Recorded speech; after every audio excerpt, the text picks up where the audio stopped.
مسئله 246. توی این مسئله میگه یه جکی یه بالابر کوچولویی روی یک ماشینی سوار شده. میگه در لحظه که این زاویه تتا 40 درجه هست، نیرویی که توی این جک هست مقدارش 4.5 کیلونیوتونه.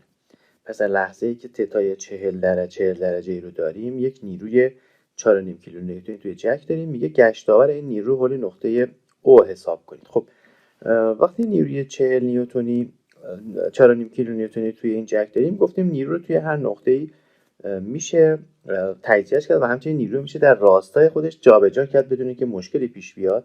پس من میام نیرو رو توی نقطه B قرارش میدم و فقط کافیه این نیرو توی این نقطه تجزیهش بکنم به مؤلفه‌های افقی و عمودیش. مؤلفه عمودیش چون از نقطه او میگذره هیچ گشتاوری رو ایجاد نمیکنه و صرفا مؤلفه افقیش رو باعث ضرب بازو که 360 میلیمتر هست بکنیم.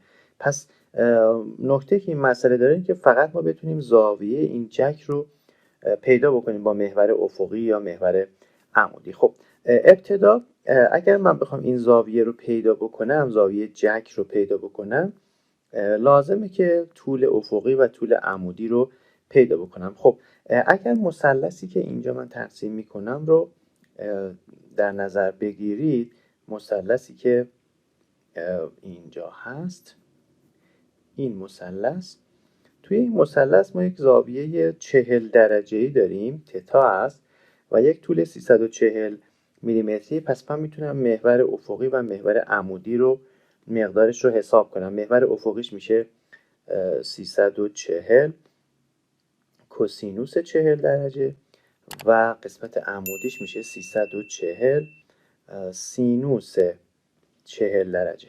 خب حالا برای پیدا کردن ابعاد مثلث مشکی رنگ، این طول افقی خب با طول بالایی برابره، یعنی 340 کوسینوس 40 درجه قسمت افقیشه و قسمت عمودیش یه دونه 340 سینوس 30 درجه سینوس 40 درجه داره و یه دونه هم 360 درجه، یعنی این طول میشه 340 سینوس 40 درجه به اضافه یه 360 میلیمتر هم داره. میتونیم مقادیر رو حساب کنیم و بعد تانژانت آلفا رو به دست بیاریم. تانژانت آلفا میشه نسبت ضلع مقابل به مجاور. تانژانت آلفا میشه نسبت ضلع مقابل که هست 340 ضرب در سینوس 40 درجه به اضافه 360 میشه 578.5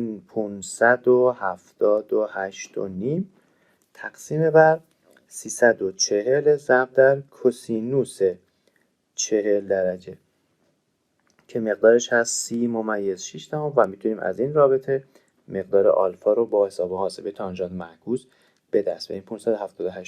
578.5 تقسیم بر 30.6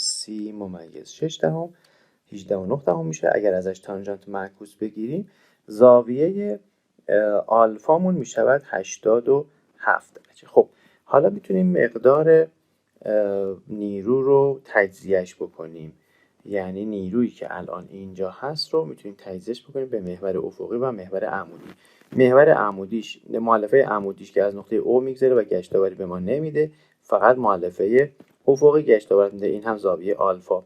پس گشتاور حول نقطه او میشود مؤلفه افقیش که مقدارش بشه 4.5 کیلونیوتن مقدار نیرو ضرب در کوسینوس 87 درجه ضرب در فاصلش یا بازو ضرب در ممیز 36 صدم یا 360 میلیمتر به متر تبدیلش کردم. اینجا هم کیلونیوتن داریم، پس ضرب در 10 به توان 3 هم میکنیم که تبدیل بشه به نیوتن. میشه 4.5 ضرب در 10 به توان 3 ضرب در کوسینوس 87 درجه ضرب در ممیز 36 صدم میشود 84.8 نیوتن متر گشتاور نیروی جک حول نقطه او.